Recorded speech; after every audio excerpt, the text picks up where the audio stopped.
Before I came to Richmond, I lived a fairly sheltered life in the same quiet suburban town for 18 years. The most exposure I got to issues like poverty, the achievement gap, and crime were over the news or on the occasional volunteer trip to Newark. My knowledge was truly limited to the media, be it the occasional magazine article, news brief, or even a film. I watched the HBO documentary Hard Times at Douglas High and The Blind Side at about the same time.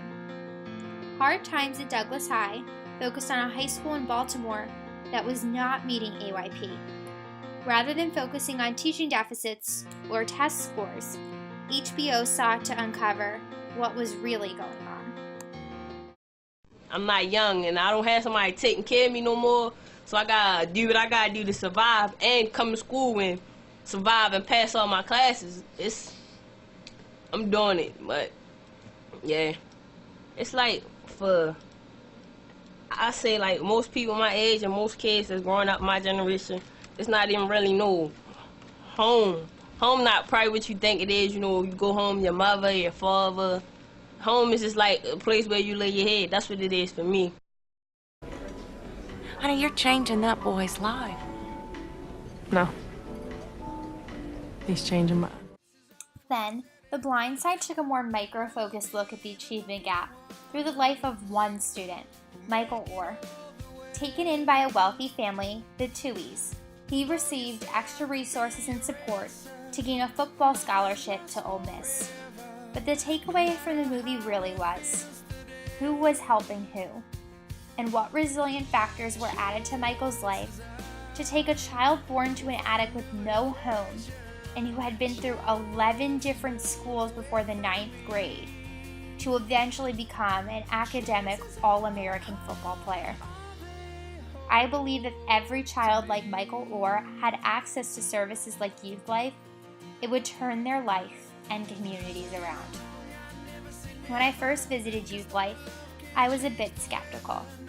How could a space the size of my bedroom at home possibly fit 15 children and their mentors?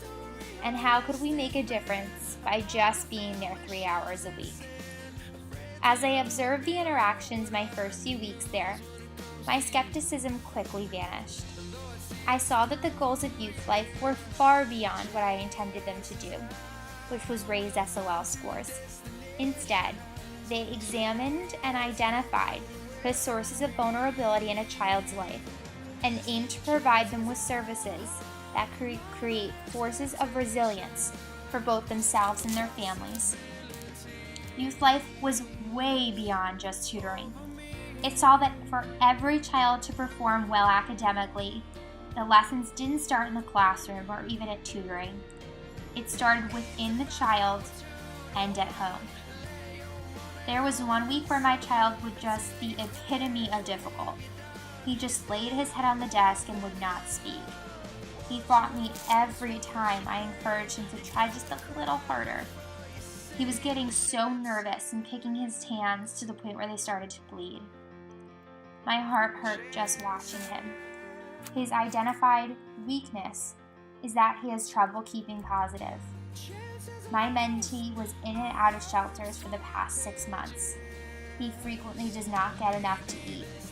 He rarely gets enough sleep, and his dad is incarcerated.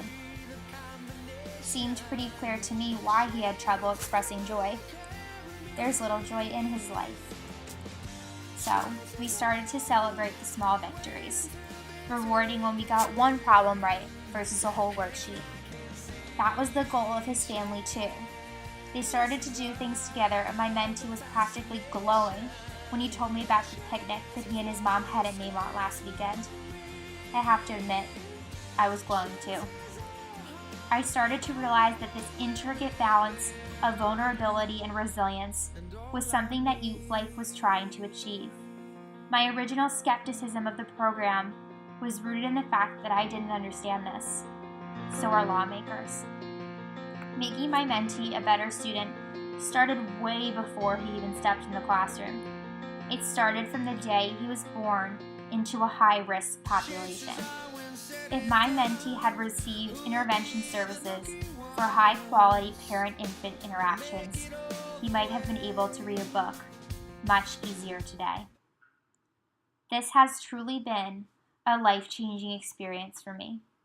While I know I have helped my mentee, he has truly taught me so much more than I could have ever taught him.